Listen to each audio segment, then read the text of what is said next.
Dear students, अस्सलाम वालेकुम वरहमतुल्लाहि वबरकातुहू। तो गुज़िश्ता लेक्चर में हमने डी ब्लॉक अनासिर की मुख्तलिफ खुसूसियात देखी और आखिर में हमने देखा कि डी ब्लॉक अनासिर जो हैं वो मुतग़य्यर तकसीदी हालतों का इज़हार करते हैं। न मुतग़य्यर तकसीदी हालतों को जानने से पहले ये जानना ज़रूरी है कि तकसीदी हालत हम किसे कहते हैं। न किसी भी आयन, ध्यान से सुनिए ज़रा क्या कह रहे हैं, किसी भी आयन या मुरक्कब में, मुरक्कब हम किसको बोलते हैं? दो या दो से ज्यादा अनासिर के मिलने से जो शय तैयार होती है, दो या दो से ज्यादा अनासिर के कीमियाई मिलाप से, सिंपली मिक्स करने से नहीं जी। आपने पानी लिया हाँ, और उसमें आपने सोडियम क्लोराइड मिला दिया तो वो महलूल हो गया, वो मुरक्कब नहीं है, वो महलूल हो गया। महलूल यानी आमेजा हो गया। और हमने क्लासिफिकेशन 11वीं क्लास में, अगर आपको याद होगा तो हमने क्लासिफिकेशन देखा है। Matter is classified as a pure substance and mixture. Pure substance further classified as elements compound. हाँ, एलिमेंट एंड कंपाउंड, ठीक है। तो मुरक्कब क्या है? दो या दो से ज्यादा अनासिर के कीमियाई मिलाप से बनने वाली शय, ठीक है, मुरक्कब कहलाता है। मतलब ये हुआ कि किसी भी मुरक्कब में कम से कम दो अनासिर तो रहेंगे, ठीक है। ज्यादा से ज्यादा कितने भी हो सकते हैं, लेकिन कम से कम अनासिर कितने रहेंगे? दो। मिसाल के तौर पर सोडियम क्लोराइड एक मुरक्कब है, sodium and chlorine they are the elements जिनसे मिलकर बना है। पानी एक मुरक्कब है, H2O, हाइड्रोजन और ऑक्सीजन। मीथेन गोबर गैस हम जिसको बोलते हैं, CH4, कार्बन एंड हाइड्रोजन। बस समझ आ रही? तो क्या कहा जा रहा है कि किसी भी आयन, आयन किसको बोलते हैं हम? पॉजिटिव या नेगेटिव चार्जेस, बारदार स्पेसीज जो होंगी, charge species, either it is in the form of positive ion, cation, or negative ion, they are form due to loss or gain of electron, due to loss or gain of electron. जैसे chlorine का जौहर है, मिसाल के chlorine के जौहर में 17 electron है, जो 17 है ना क्लोरीन का, और 17 ही प्रोटॉन है। इसलिए हम बोलते हैं कि each atom is electrically neutral, वर्ग के लिहाज से मुख्तलिफ। लेकिन सपोज किसी रिएक्शन के दौरान क्लोरीन का जौहर atom of the chlorine is accepting the electron, एक इलेक्ट्रॉन वो ले रहा है, हाँ, तो क्या हुआ? Chlorine by gaining one electron, by accepting one electron, देखिए अब Cl नेगेटिव आयन में तब्दील हो गया, चार्ज बारदार स्पीसीज में कन्वर्ट हो गया, this is called as ion, this is the atom हो गया। ऐसे ही due to loss of electron also, मिसाल के तौर पर सोडियम एटॉमिक नंबर 11 या क्लोरीन के लिए कितना है? 17।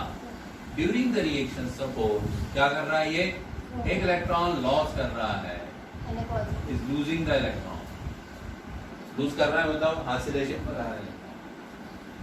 अब ये भी चार्ज स्पेसीज है, this is also ion, but this is cation. तो कैटायन हो या एनायन हो, उससे बहस नहीं। हम क्या कह रहे हैं? हम क्या कह रहे हैं कि किसी भी आयन या मुरक्कब में उनसर के जरिए एक या एक से ज्यादा इलेक्ट्रॉन होने या हासिल करने की वजह से जो वर्गी बार डेवलप होगा, हाँ, जो चार्ज पैदा होंगे, उनकी तादाद क्या कहलाती है? क्या कहलाती है? ऑक्सीडेशन स्टेट, तकसीदी हालत या तकसीदी अदद, यानी ऑक्सीडेशन नंबर कहलाता है। और इसकी तफसील में जाने की जरूरत नहीं है अभी। क्यों? क्योंकि हम रिडॉक्स चैप्टर पूरा 11वीं क्लास में डिस्कस कर चुके हैं। तो हमने तकसीदी हालत को तफसील से बयान किया, तकसीदी हालत हम कैसे निकालते हैं, उसके क्या क्या उसूल हैं, ये सारी चीजें आपको बताई गई, ठीक है। Now look at the definition. किसी आयन या मुरक्कब में, जो मैंने कहा अभी, उनसर के जरिए एक या एक से ज्यादा इलेक्ट्रॉन होने या हासिल करने की वजह से पैदा होने वाले वर्गीवार की तादाद को उस उनसर की तकसीदी हालत कहते हैं। मतलब बुनियादी तौर पर आपको ये समझ जाना चाहिए कि जब हम तकसीदी हालत की बात करेंगे तो उसका ताल्लुक किसी आयन से होगा या किसी मुरक्कब से। जौहर या उनसर की हालत में तकसीदी हालत हमेशा सिफर होती है, ये बात ध्यान रखिए। हाँ ठीक है, अगर मैं ये कह रहा हूं कि क्लोरीन के जौहर की तकसीदी हालत कितनी है तो 0 आएगी। क्लोरीन के सालमे में क्लोरीन की तकसीदी हालत कितनी है? सिफर आएगी। क्लोरीन का सालमा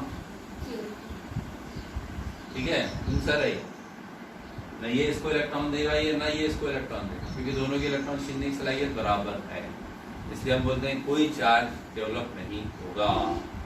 ठीक है ना, अब क्या हुआ, हाइड्रोजन उनसर है, तकसीदी हालत क्या रहेगी? लेकिन जब मैं देखता हूँ HCl, जब मैं देखता हूँ क्या देखता हूँ मैं देखता हूँ HNO3 है ना, तो ये मुरक्कबात हैं। मुरक्कबात में हम देखते हैं कि भाई हाइड्रोजन की तकसीदी हालत कितनी है, हम देखते हैं कि हाइड्रोजन की तकसीदी हालत यहाँ पर +1 है, क्लोरीन की -1। देन हाइड्रोजन की तकसीदी हालत यहाँ +1 है, नाइट्रोजन की -2 है, और नाइट्रोजन की जो है वो +5 है, और ऑक्सीजन की -2 है ना। करेक्शन करिए उसको, क्या कहा मैंने? हाइड्रोजन +1, नाइट्रोजन +5 और ऑक्सीजन -2। क्यों -2 है ऑक्सीजन? इसलिए कि अगर हम ऑक्सीजन की का जो वियतन देखें 8, ठीक है, 2,6 ऑक्सीजन कंप्लीट करने के लिए कितने इलेक्ट्रॉन दरकार है?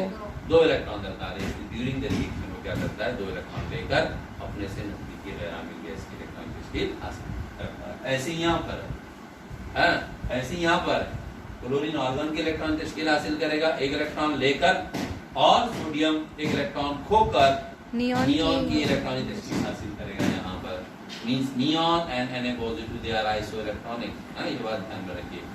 आइसो इलेक्ट्रॉनिक मतलब having same number of electron. चलिए बात हुई थी हमारी क्या कि 1 इलेक्ट्रॉन लेने की वजह से 1 नेगेटिव चार्ज आया, क्लोरीन की तकसीदी हालत कहलाई क्या? -1। ठीक है, सोडियम की तकसीदी हालत कहलाई क्या? +1। ठीक है, बेशतर अनासिर जो है वो एक ही तकसीदी हालत का मुजाहरा करते हैं, लेकिन अगर हम डी ब्लॉक अनासिर की बात करें यहाँ, ठीक है, तो डी ब्लॉक अनासिर जो है वो एक से ज़ायद यानी मुतगय्यर तकसीदी हालतों का इजहार करते हैं। मुतगय्यर तकसीदी हालतों का इजहार करते हैं। मुतगय्यर तकसीदी हालत मतलब एक से ज़ायद वेरिएबल ऑक्सीडेशन स्टेट का मुजाहरा करते हैं। ना ऐसा क्यों होता है? ऐसा इसलिए होता है कि जो 4s झैली मदार है और जो 3d झैली मदार है, हमने देखा कि जनरल इलेक्ट्रॉनिक कॉन्फ़िगरेशन में 3d झैली मदार में 1 से लेकर 10 तक के इलेक्ट्रॉन होते हैं, और 4s झैली मदार में जो है वो 2 इलेक्ट्रॉन होते हैं। कितने?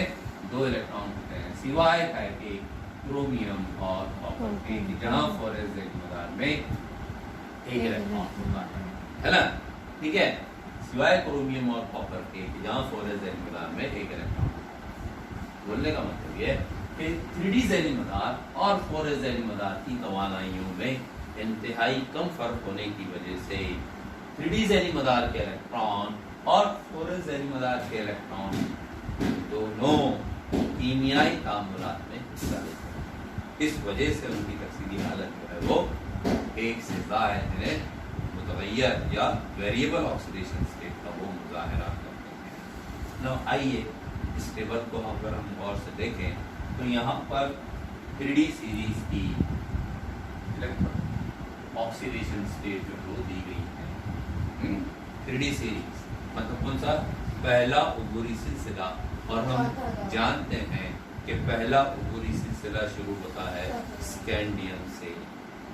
कहाँ से शुरू होता है? Scandium. Look at the scandium, titanium, vanadium, chromium, manganese, then Fe, cobalt, nickel, copper and zinc, है ना। ये 10 अनासिर हैं। ठीक है, नाउ अब देखिए आउटर इलेक्ट्रॉनिक कॉन्फ़िगरेशन हम देखें अगर स्कैंडियम की, तो चूंकि स्कैंडियम का जौहरी अदद 21 है, 21 है ना, इसलिए 21 इलेक्ट्रॉन किस तरह रहेंगे यहाँ पर? Ar4, ठीक है, 3d1, 4s, 18 इलेक्ट्रॉन यहाँ होगा, 2 इलेक्ट्रॉन नहीं होगा, और ये 20 होगा, और ये 21। तो ये Ar छोड़ दिया। अगर हमने क्या कहा कि 3d झैली मदार के इलेक्ट्रॉन और 4s जैली मदार के इलेक्ट्रॉन दोनों कीमियाई बंदिश बनाने में हिस्सा लेते हैं, इसलिए उनकी इलेक्ट्रॉनिक तशकील कहलाती है क्या? Outer electronic configuration. समझ आ गई बात? नाउ अब 3d14s2। नाउ जब ये 4s जैली मदार के 2 इलेक्ट्रॉन कीमियाई बंदिश बनाने में हिस्सा लेंगे तब +2 तकसीदी हालत का इजहार होता है। मतलब स्कैंडियम के कौन से इलेक्ट्रॉन हिस्सा ले रहे हैं? 4s जैली मदार के कितने? दोनों इलेक्ट्रॉन अगर कीमियाई बंदिश बनाने में हिस्सा ले रहे हैं +2, और 4s जैली मदार के दोनों इलेक्ट्रॉन और 3d जैली मदार का एक electron, then the oxidation state will be plus. Simple समझने के लिए कि जितने इलेक्ट्रॉन कम होंगे उतने पॉजिटिव चार्ज, जौहर में जितने इलेक्ट्रॉन बढ़ेंगे उतने निगेटिव चार्ज। तो यहाँ बढ़ने का तो कोई सवाल ही नहीं है। क्यों सवाल नहीं है? हाथ है। हाँ शाबाश, देखो आंसर आना चाहिए था। क्या बोला गया कि डी ब्लॉक एलिमेंट, अभी हमने पिछले वीडियो में बात की है ना खुसूसियात में, कि these are the metallic elements, इसलिए इनको ट्रांजिशन मेटल भी कहते हैं। डी ब्लॉक अनासिर को क्या कहा जाता है? Transition metal. ठीक है, सब डी ब्लॉक अनासिर ट्रांजिशन मेटल नहीं है। हाँ, ये बात ध्यान में रखिए। अगर हम 3D सीरीज की बात करें तो 3D सीरीज में zinc is not a transition metal, it is D block but it is not transition metal. उसका फर्क मैंने पिछले वीडियो में क्लियर किया है। नाउ आइए क्या कह रहे हैं हम कि ये जो मुतगय्यर तकसीदी हालत है, मतलब वो +2 तकसीदी हालत का भी इजहार करता है। कौन? स्कैंडियम। वो +3 तकसीदी हालत का भी इजहार करता है। तो ऐसा क्यों हुआ? क्योंकि 4s जैली मदार के इलेक्ट्रॉन और 3d जैली मदार के इलेक्ट्रॉन दोनों क्या कर रहे हैं? हाँ, कीमियाई तामुलात में हिस्सा ले रहे हैं। आइए अब जैसे जैसे जौहरियत बढ़ेगा 3d जैली मदार में इलेक्ट्रॉन की तादाद बढ़ती है ना। 3d1 ये 22वां इलेक्ट्रॉन 3d2 की शक्ल में आया। तो जब हम टिटेनियम की बात करेंगे, टी कैपिटल आई स्मॉल, अलामत जब आप लिखें तो क्लियर लिखिएगा 3d2 4s2। तो इसी तरीके से जब 2 इलेक्ट्रॉन यहाँ के जाएंगे तो +2, 2 इलेक्ट्रॉन यहाँ के, 1 इलेक्ट्रॉन यहाँ का जब जाएगा +3, और 4 के 4 इलेक्ट्रॉन जाएंगे तो +4। Got it? इसी तरीके से वैनेडियम जो है वो +2 से +3 +4 +5 तक तकसीदी हालतों का मुजाहरा करेगा। तफसील वही रहेगी। क्रोमियम +1 से, यानी ये इलेक्ट्रॉन जब लेगा कीमियाई तामुल में हिस्सा तब +1 तकसीदी हालत, और फिर ये भी जैसे जैसे लेते जाएंगे +1 +2 +3 +4 +5 और +6 तकसीदी हालतों का इजहार करेगा। देन मैंगनीज +2 से लेकर +7 तक तकसीदी हालत का इजहार। ठीक है। Now, Fe +2 +3 +4 +5 +6, then कोबाल्ट +2 +3 +4 +5 तकसीदी हालातों का मुजाहरा करते हैं। निकेल +2 +3 +4, कॉपर +1 और +2। लेकिन जिंक एक ऐसा एलिमेंट है कि वो सिर्फ क्या करता है? +2, यानी वो सिर्फ एक ही तकसीदी, मैं एक ये नहीं कह रहा हूँ वो एक तकसीदी हालत से इजहार करता है, नहीं, मैं क्या कह रहा हूँ एक ही तकसीदी हालत का मुजाहरा करेगा, मुतगय्यर तकसीदी हालत का मुजाहरा नहीं करेगा। कौन? समझ आ गई बात? ये बात आपको ध्यान में रखना। क्यों नहीं करेगा वो हम बात करेंगे। इसलिए नहीं करेगा कि जब वो 2 इलेक्ट्रॉन ये खोएगा तो देखिए यहाँ पर डी जैली मदार कैसा हो गया 3d5 और 3d10, मतलब completely field stable electronic configuration, extra stability में आ गया, और वो एक्स्ट्रा स्टेबिलिटी वाली हालत से मजीद इलेक्ट्रॉन खारिज करना मुमकिन नहीं होता है। अरे भाई आप एक ऐसी हालत में हैं कि जहाँ वेल सेटल्ड हैं आप, तो क्या आप ऐसी जगह जाएंगे जहाँ पर अनसर्टेनिटी हो? वेल सेटल्ड हैं आप, सारी चीजें बराबर हैं, कोई किसी चीज की दिक्कत नहीं है, तो क्या आप वो चीज छोड़कर ऐसी जगह जाएंगे जहाँ पर सूरत हाल गैर यकीनी हो? बिल्कुल नहीं है, है ना? सिचुएशन ऐसी ही समझ लीजिए। इसलिए हम बोलते हैं कि जिंक जो है वो क्या है? मुतगय्यर तकसीदी हालतों का इजहार नहीं करता। नाउ अब देखिए आप इस टेबल को अगर हम गौर से देखें तो वो अनासिर जो दरमियान में है, दरमियान से मुराद मैग्नीज और फेरम। हाँ, दरमियान से मुराद मतलब फिर हमको पीरियोडिक टेबल पे जाना पड़ेगा। मैंने आपको हिदायत दी थी कि पीरियोडिक टेबल जहाँ आप पढ़ रहे हैं वहाँ पर लगा लीजिए आप। 24 घंटे में 4-5 बार आपकी नजरें टकराना चाहिए कम से कम, पढ़ाई के लिहाज से उस पर पीरियोडिक टेबल पर। आइए तो मैं देखता हूँ क्या मैं देख रहा हूँ? क्रोमियम है, मैंगनीज है, Fe है, ये दरमियानी अनासिर।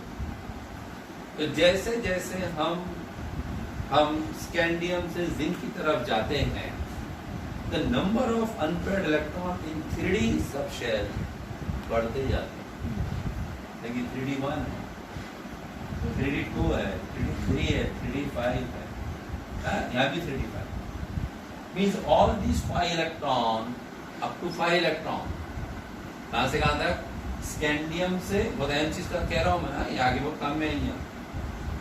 स्कैंडियम से मैंगनीज तक, तो कहाँ से शुरुआत जो हो रही है 3D सीरीज की, वहां से लेकर मैं जब पीरियोडिक टेबल के मतलब डी ब्लॉक के दरमियान तक जाता हूँ तो मैंगनीज तक आता हूँ मैं, तो वहां तक मैं देख रहा हूँ क्या कि the number of unpaired electron in 3D subshell increases. देखिए 5 के 5, यहाँ 1 है, यहाँ 2 है, यहाँ 3 है अनपेयर्ड इलेक्ट्रॉन, 4 है, यहाँ 5 है और यहाँ पर भी 5 है। लेकिन जैसे जैसे अब जोहरी अदद बढ़ेगा इसके आगे, यानी वापस हम किधर जा रहे हैं? Toward the end. ये दरमियान में हो गया, अब टुवर्ड द एंड जा रहे हैं धीरे धीरे, ग्रेजुअली। तो क्या हो गया? Fe 3D 6। How many unpaired electron? 4 6 unpaired electron नहीं है, क्योंकि ऑर्बिटल कितने हैं? 5। अभी तक सिंगल इलेक्ट्रॉन आ रहा था, यहाँ तक के कहाँ तक? यहाँ तक एक इलेक्ट्रॉन 3dxy में, 3dyz, 3dxz, 3dx² minus y², 3dz², ये नाम है इनके ऑर्बिटल के। एक इलेक्ट्रॉन आया, दूसरा आया, तीसरा आया, चौथा आया, 5 के 5 सिंगल इलेक्ट्रॉन है। इसलिए हम देख रहे हैं कि इनकी जो ऑक्सीडेशन स्टेट है वो बढ़ रही है ना? यहाँ से 3, 4, 5, 6, 7 तक जा रही है। मतलब सबसे ज्यादा अगर हम कहें, सबसे ऊंची तकसीदी हालत का अगर हम कहें, तो वो मैंगनीज उसका इजहार करता है। कहाँ? 3D में। मैं ये नहीं कह रहा हूँ कि पूरे डी ब्लॉक में सबसे ज्यादा मैंगनीज है, मेरे बात पकड़ना मत, क्योंकि मैंने जुमला क्या कहा है? 3D में, 3D में 3D सीरीज की बात कर रहा हूँ मैं, 3D। लेकिन वैसे तो मजबूरी अगर हम देखें डी ब्लॉक में, तो ऑस्मियम और रुथेनियम Ru, ऑस्मियम और रेहनियम, रेहनियम, ये है ना, ऑस्मियम और ruthenium Ru, osmium and ruthenium, ये ऐसे अनासिर हैं जो +8 तक तकसीदी हालत का मुजाहरा करते हैं। मतलब हाईएस्ट ऑक्सीडेशन स्टेट जो रहेगी, और उसमें भी ऑस्मियम की ज्यादा स्टेबल है, ठीक है? तो +8 का मुजाहरा करते हैं, +8 तकसीदी हालत का मुजाहरा करते हैं। आइए हम बात कर रहे हैं 3D, यानी हमारा लेक्चर जो है कन्फाइंड रहेगा, महदूद रहेगा कहाँ तक? 3D सीरीज तक। तो 3D सीरीज की अगर हम बात करें तो +7 तकसीदी हालत का मुजाहरा किया जाता है, सबसे ज्यादा, सबसे हाईएस्ट इसके जरिए। अब इसके बाद जब हम जाएंगे निकेल, तो 5 के 5 अनपेयर्ड इलेक्ट्रॉन है। अब छठा इलेक्ट्रॉन जो आया 3D 6 में, वो पेयर्ड हालत में आएगा। तो नंबर ऑफ अनपेयर्ड इलेक्ट्रॉन कितने बचे? 4। फिर कोबाल्ट में 3, 27वां इलेक्ट्रॉन फिर पेयर्ड की शक्ल में आया। इस तरीके से जैसे जैसे हम जाएंगे वैसे वैसे the number of unpaired electron go on reducing, ठीक है? रिड्यूस होते जाते हैं, go on decreasing order, decrease होते जाते हैं, वो बराबर है। इसलिए हम कहते हैं कि उनकी तकसीदी हालत भी जो है वो कम होती जाती है, उतनी ऊंची तकसीदी हालतों का वो मुजाहरा नहीं करते हैं जो दरमियानी अनासिर, ठीक है? अब इनमें से कुछ तकसीदी हालतें अनासिर की वो ज्यादा क़याम पसीर होती हैं, कुछ कम क़याम पसीर होती है। ऐसा क्यों होता है? इंशाअल्लाह हम मिसालों के जरिए अगले वीडियो में बात करेंगे। तब तक अस्सलाम वालेकुम।